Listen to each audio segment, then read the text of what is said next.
definitely need to be hearing more from you, Simon. The problem I have is knowing where to start.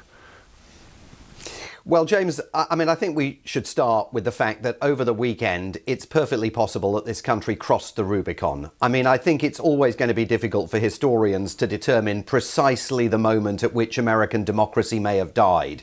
But it's possible that it died with those deportation flights that Donald Trump ordered of Venezuelans, sending them on planes to El Salvador and Honduras in direct, flagrant contravention of a judge's court order. And what we witnessed play out yesterday in a courtroom here in Washington, D.C., where the judge who had ordered planes not to take off and any planes that were in the air to turn around in mid-flight and return to the United States was just the most shameful efforts to derail the judiciary. And not just coming from the Department of Justice lawyers in the courtroom itself, but even coming from President Trump's border czar, Tom Homan. Take a listen to what he had to say yesterday to Fox News. We made a promise to the American people. The President Trump has made a promise to American people. We're going to make this country safe again. I wake up every morning loving my job because I work for the greatest president in the history of my life, and we're going to make this country safe again. I'm proud to be a part of this administration. We're not stopping. I don't care what the judges think. I don't care what the left thinks. We're coming. I don't care what the judges think. Essentially the poster child slogan now for this administration. And if they continue to try and bulldoze the courts and simply ignore court orders, and there are now multiple court orders that they're ignoring on a variety of different issues, but this issue on Saturday was particularly egregious.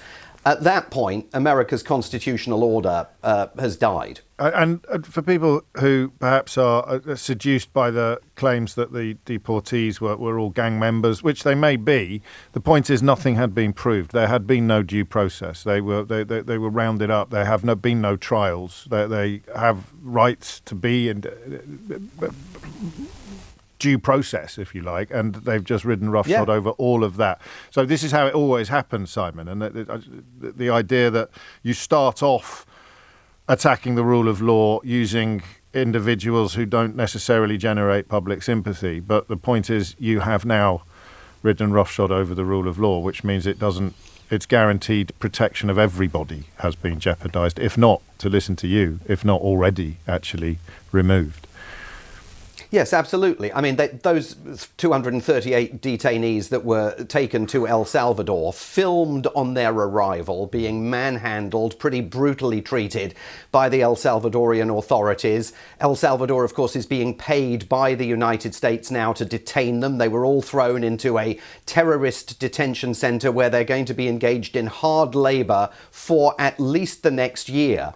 We have no idea who they are. No due process. You have to take it on trust from this administration that they are the worst of the worst, that this 18th century law, the Aliens Enemies Act, that Donald Trump has reached back in time to use in a bid to get them out of the United States, actually is legally applicable in this case, which the judge here in Washington, D.C. seriously doubts. And there have been other incidents as well, where a doctor returning from Lebanon to work at Brown University's medical center up in New Hampshire was turned around at Boston Airport. She had a valid H-1B visa. Again, a court order had been issued saying she must not be removed from the country unless the courts were given 48 hours notice and a chance to review the case. She was put on a plane and sent back to Paris and then on to Lebanon with no explanation for why they had taken this action. It's happening again and again and again. And that's before we get to what appears to be the illegal shutdown of not just Voice of America. I know you talked about that on the program yesterday. But other institutions. The US Institute of Peace basically invaded yesterday by Elon Musk's Doge. I was coming to that, actually, and literally staff marching into the Institute of Peace and evicting the officials in there. Can I ask you a slightly strange question? I'm struggling to keep up You know, it's one of the reasons that we've been in touch off air over the last couple of days. We haven't talked as much, perhaps, as we should have done about the Colombian student who has been locked up and who is now enjoying words of support from, I'll read one. I am a Jewish student at Columbia. Mahmoud Khalil is one of the most upstanding people I have ever met. All sorts of testimonials coming in for this chap who also worked for the UK government in Syria. You mentioned Voice of America. You didn't mention, because there isn't time and room, the fact that the US Director of National Intelligence, Tulsi Gabbard, is retweeting far-right propagandists claiming that organisations like Voice of America and Radio Free Europe produce and disseminate far-left propaganda hostile to conservatives in Central European countries. You've brought to our attention today, in passing, the evictions of officials from the Peace Institute, and you've begun by describing to us what is, however you dice it, an attack upon the rule of law. How are you not drowning, Simon? Well, it is very, very difficult to keep up. I mean, every day feels like a full week. But the important thing to underline, James, is that is deliberate strategy. The whole plan was to flood the zone with high-velocity change in order to prevent the media from keeping up. And the media here, the Fourth Estate, has essentially collapsed. Yeah. But really, to try and stop the courts from acting with any kind of rapidity to halt these efforts in their tracks. When you invade the US Institute of Peace, which, by the way, was congressionally created in 1984 in the Reagan era, when you close that down, well, by the time the courts rule and say, oh, actually, you didn't have the power to do that, we require you to reverse this decision, it'd be way too late. They'll already have taken the signage down off the building. The employees will all be gone. So this is a deliberate strategy to seize control of the state, sublimate the role of Congress, sublimate the role of the judiciary,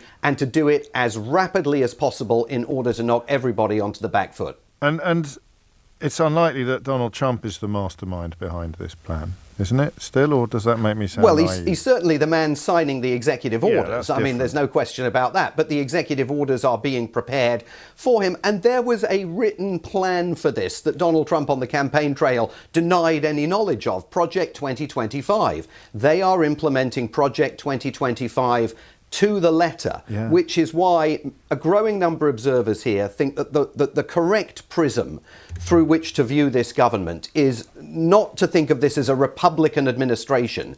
This is a far-right revolutionary government that is moving with tremendous rapidity to alter America and make it unrecognizable to those of us who have lived here for a long while and to all those of us who have observed and watched America over the last many years. And as such, Simon, what is the likelihood of there being full and fair elections in 4 years' time at the moment?